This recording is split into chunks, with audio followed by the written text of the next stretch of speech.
Do you want to change the world? So do I. On this show, we meet artists whose work is doing just that. Welcome to Art Heals All Wounds. I'm your host, Pam Uzel.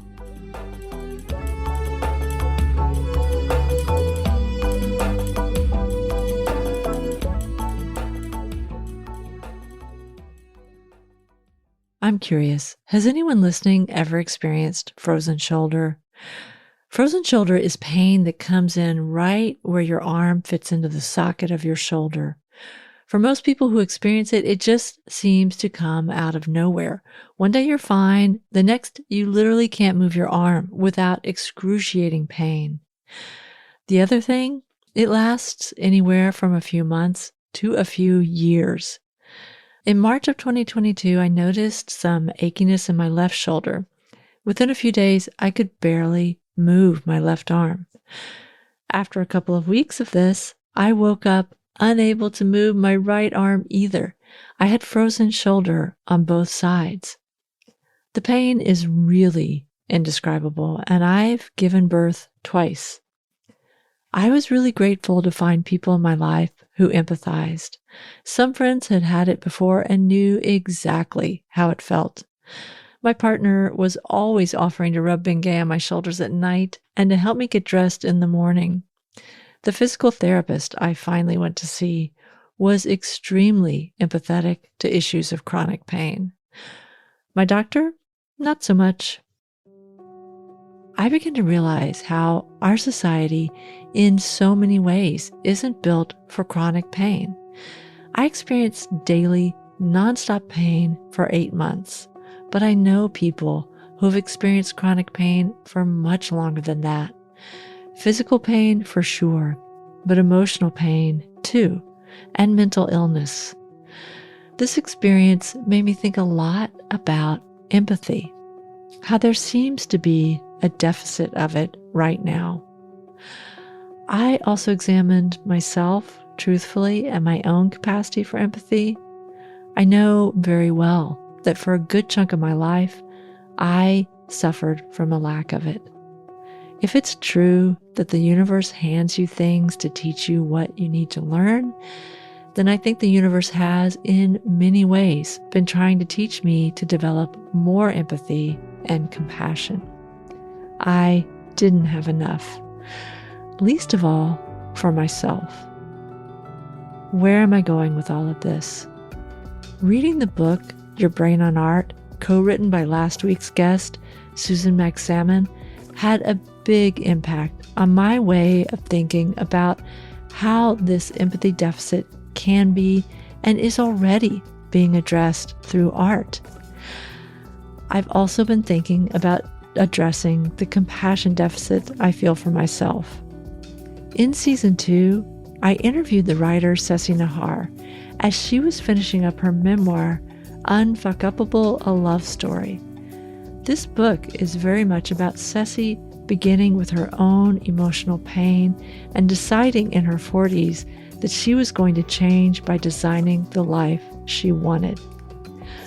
Up until that point, she hadn't believed that she deserved better than what she'd gotten so far. Her story is really interesting. If you haven't heard it, you can go back to season 2 to listen to it. Lately, I've been thinking a lot about something Ceci told me.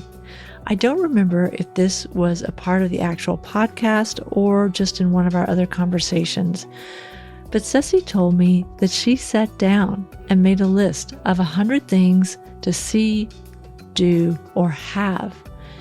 These were things that she wanted but had never dared to imagine that she deserved. I've been intrigued by the idea of making such a list since Ceci told me about it, and now, almost a year later, I'm finally doing it. It's really hard. It's surprising how much resistance I feel to believe that I deserve some of these long-held desires. I'm only up to number 17 on my list so far. The other thing I realized is that when you make a list like this, you'll automatically begin to focus time and energy to the things on it. So I'm proceeding with caution. I'm not going to read my list, but it's interesting the themes I'm noticing. These are the top 3 so far. Number 1, respect my body's needs. What this means for me is to respect that I am getting older and I have a neuromuscular disease. I need to move. Number 2, restore myself through the natural world. I live in a city, but I've created a tiny oasis in my backyard that is full of plants and wildlife. And I'm less than 10 minutes away from trails that lead me through giant redwoods or incredible views of the bay. Number 3, prioritize experiences and relationships. I'm wondering if many of you listening can relate to being so caught up in the cycle of producing that you don't make time to experience anything else. Live music, theater, gatherings, celebrations, travel. These are things I want more of.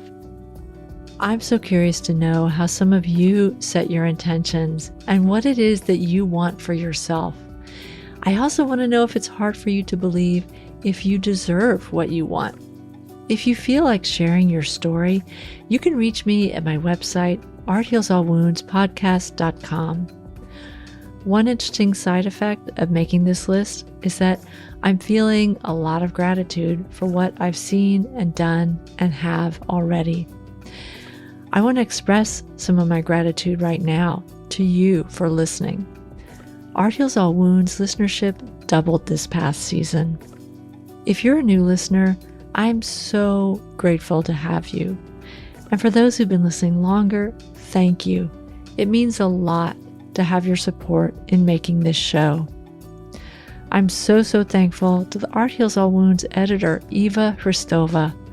Having Eva work on the show has been one of the best things to happen to this podcast. I'm super grateful to Gretchen Kusel, who's been writing beautiful show notes week after week. I also want to give a big thanks to my oldest daughter, Allegra Telemack, for checking over transcripts for the show. And really just in general, a big thanks to both of my daughters, Allegra and Lydia, for being who they are and adding so much to my life. For the next few weeks, I'll be taking a break, but I will be sharing episodes of some of the shows that I've been listening to and really enjoying. So keep an eye out for those feed drops. Wherever you're listening from, I'm wishing you a beautiful summer or winter. The music you've heard in this podcast is by Ketsa. This podcast was edited by Eva Hristova. As always, this show was recorded using Squadcast FM. Art Heals All Wounds comes to you from Oakland, California, on unceded territory of the Choqueño Ohlone people.